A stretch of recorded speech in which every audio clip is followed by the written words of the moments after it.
ניב נולדה עם יכולת לראות את האחר, עם הרבה נתינה. היא למדה פסיכולוגיה, אבל הייתה פסיכולוגית בנשמה. היא פגשה הרבה אנשים בצמתים ועזרה להם לקבל החלטות משמעותיות בחיים, ולכן היה חשוב לי שההנצחה תכלול מרכיב של טיפול.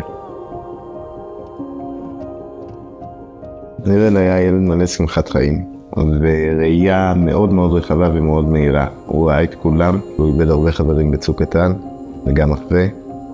היה פצוע אנוש בחברון. הוא עזב את הצבא, התפרצה אצלו פוסט-טראומה.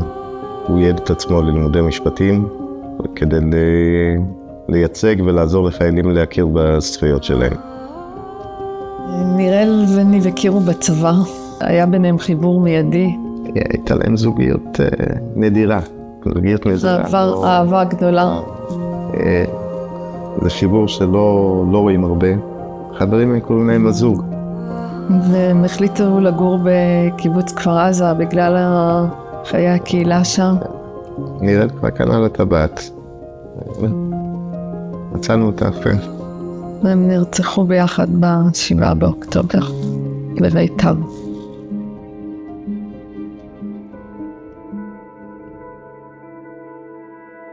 מרכז ניב נירל הוקם להנצחתם של ניב ונירל. הוא מיועד למי שחווה אירועי מלחמה וחזר אחר הביתה.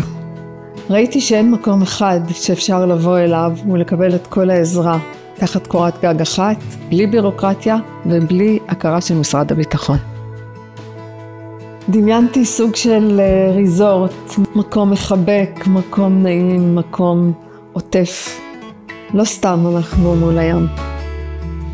תוך זמן קצר פגשתי את כפיר שיצק את התשתית המקצועית סביב החלומות שלי. המרכז בעצם נותן את כל המעטפת הטיפולית והשיקומית שבן אדם צריך. זה אומר שאנחנו גם נותנים את הטיפול והשיקום, וגם מלווים בכל מה שקשור להשמה ללימודים, לתעסוקה, וגם עוזרים עם כל הבירוקרטיה שמתלווה לכל התהליך הזה. המטרה של המרכז היא להנגיש את הטיפול לכל האוכלוסיות, כולל לכאלה שכרגע, כיום, הטיפול פחות נגיש להם, ושנתקלות בכל מיני אתגרים בירוקרטיים ייחודיים. אחד היתרונות המרכזיים של המרכז זה יכולת לשלב טכנולוגיות מתקדמות וטיפולים חדשניים בתוך העולם הזה של הפוסט-טראומה. לכל אחד שמגיע לפה אנחנו בעצם בונים תוכנית טיפול מותאמת אישית. זה כולל כל מיני רבדים טיפולים, למשל טיפול ממוקד טראומה בוודאי, אבל גם טיפולי גוף נפש, יוגה רגישת טראומה, טיפולים במגע, טיפולים קבוצתיים. יש לנו קבוצת ריצה פה שעושה עבודה משותפת ביחד. זה באמת מערכת שכוללת התייחסות ל-360 מעלות של האתגרים והקשיים שאיתו האדם מגיע. יש לנו הרבה מאוד תוכניות לעתיד. אנחנו מבינים שאנחנו רוצים לבנות פה קהילה, שאנשים יוכלו להיות פה חלק, גם לטווח הארוך, לא רק לפרקי זמן יותר קצרים. נושא נוסף זה הנושא של המחקר והקידום של טיפולים חדשניים, כמו טיפול במרחיבי תודעה. כולנו מבינים שצריך לטפל במי שחוזר עכשיו מהמלחמה. יש לנו הרבה שותפים, גם מהארץ וגם מחול, בהם אנשי מפתח, שעוזרים לנו ותומכים בנו ומקדמים את המרכז. זה צו השעה. יש מגוון מאוד מאוד רחב של טיפולים. אני אישית נמצאת בטיפול במגע, זה טיפול קבוצתי, והדבר הכי חשוב באמת זה המיקום, שבזמן שאני בטיפול פה אני רואה את הים תוך כדי, וזה עוזר לי להירגע ולהיכנס טיפה למקום שלב כזה. הגעתי למרכז אחרי 3 סבבי לחימה. בסבב האחרון איבדתי 3 חברים. לאחר מכן היה לי קשה לחזור לשגרה. קצת איבדתי את המשמעות שלי בחיים. היה לי קשה מאוד למצוא את העניין בדברים שאני אוהב ומאמין בהם, וכל דבר הרגיש חסר משמעות.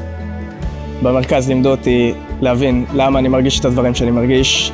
ממש פירקנו פה לגורמים את כל החוויות שלי מהמילואים, והבנו איך אני מתמודד עם הדברים שאני מרגיש בחיי היום-יום שלי, שלא הרגשתי לפני. אחרי הטיפול חזרתי לעצמי, חזרתי לתשוקות שלי, לדברים שאני מאמין בהם.